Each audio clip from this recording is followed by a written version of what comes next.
Hello, my name's Nick Blake. I'm going to talk to you today about marketing research. Okay, the theme for this session is going to be fact or fiction. That's what we've got to look at when we're looking into marketing research. The things I'm going to cover today, trying to get an understanding of the importance of marketing research for management decision making. So this is not just for marketeers, this is for managers in general. Also, what we're going to have a look at is have a look at the different trends that you need to look at as marketeers, as managers, and how research is going to help you in looking at those areas. First thing, what is marketing research? Here's a quote that we use quite a lot here. What this is about is collecting, analysing, and communicating information that is going to help with our decision making. All three areas are all important. Why do we need marketing information? First area, identifying opportunities. What are the things that we could be working on? What are the things that are out there that have yet to be covered? Customer needs. Customers are at the centre of everything that we do. We want to anticipate what their needs are going to be, respond to the needs that we already find. Stakeholders. Stakeholders are really important for any business. We need to understand, and we may have to do this through research, how we leverage those stakeholder relationships that we have. Targeting, segmentation, and positioning are three things that we need to do as marketeers. Research will help us with all of those. Finally, there may be threats, competitor actions, other things are going on in the environment that we need to be aware of. When we're aware of those things, we can take action and we can sustain our business in the longer term. Different roles for marketing information. It can be descriptive. It describes a situation. This is something that is going on. This is how we need to look at it. It can be comparative. Comparing different situations, one with another. It could be diagnostic, looking into a situation, trying to understand what's going on in that particular situation. It could also be predictive, what's going to happen, not what's happening right at the present time. These are the steps that a marketer has got to perform. These are also steps that any manager is going to have to perform.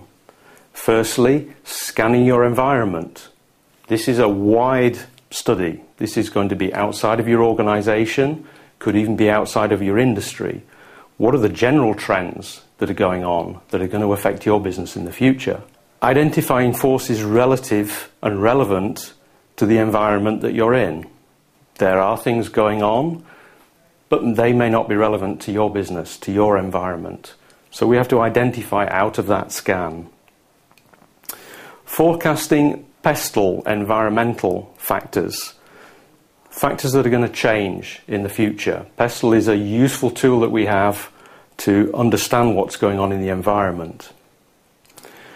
Crafting a response to threats and opportunities. This is something that is going to come to the marketer as well as to other managers. But the threats and opportunities are likely to be found by the marketer first. When we've crafted our response to those threats and opportunities, we need to monitor the outcome of those actions. Are we actually responding correctly to those threats, to those opportunities? And the last section there is continuing to scan the environment. This is something that we're doing all of the time. This is not a one-off exercise. This is something that you need to dedicate quite a bit of management, quite a bit of marketing time to be successful in these areas. Before we go any further, let's focus on one particular area here, the pestle factors. Pestle is a framework that we use a lot in marketing to help us understand what's going on in our external environment. We've got 6 different factors, 6 different groups of factors that we focus on here. First area is political factors. This could be politics from a local perspective, national perspective. Certainly here in the UK, we look at things from a European Union perspective. Could also be global or supranational.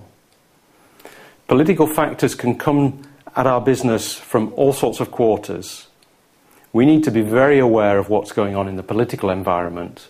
The second area that we look at is economic factors. Most of our businesses that we're operating in are very dependent on the economic environment. We might see also a coincidence of political and economic factors. As we see in the UK at the present time, economic difficulties have led to political developments that are going to bring further economic change. It's a very turbulent time for business at the moment. Political factors, economic factors are something that businesses really need to keep a close eye on at this time. The third area is social factors. Some of these are a lot longer term in nature. These are social developments, cultural developments, demographic developments, changes that happen over time.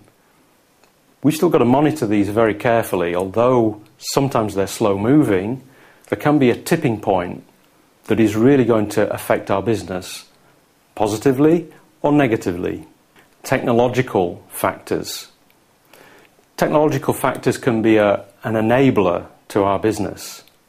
If we're the company that gets hold of those technological factors, those innovations, those developments, finds a way to exploit them for competitive advantage. On the other hand, if our competitors are the ones that have those innovations and they make the competitive advantage out of them, that could harm our business in the future. Environmental factors are becoming increasingly important. Externalities that our companies generate can lead to issues that stakeholders in the wider world may take issue with our business. We need to be aware of the environmental factors that could impact our business. We may also be in a business that exploits those environmental factors for competitive advantage. Finally, legal factors. As marketers, we have to be very aware of the legal environment. There are many activities that we're involved in where there are rules, regulations, code of practice that will impact our business. There can be changes in that legal environment. We need to be aware of what those changes may be and how they may affect our business. There can also be a connection between the legal environment and the political environment. Many laws that are on the statute books today have come out of the political environment. So a monitoring of both of those areas will be very important for our business. Some definitions about particular kinds of research. Exploratory research. These are pieces of research that we used to explore initial ideas or insights. And they may provide direction for future research that we go on. This is open-ended research. Conclusive research is research that is more closed. This is coming to conclusions, decisions, evaluating courses of action, and then measuring and monitoring performance. Last piece here is about decision-making levels. The kind of research that we're doing is going to feed into decisions at all sorts of levels of the business. As marketers, we're involved right the way up to the top of the organisation. Strategic decisions, long-term future of the company, board-level decisions. We're also involved in tactical decisions. Those things that are really involving the company every day. I hope this has been a good introduction to marketing research, how this is important to marketers, how this is important to managers. Thank you for your time.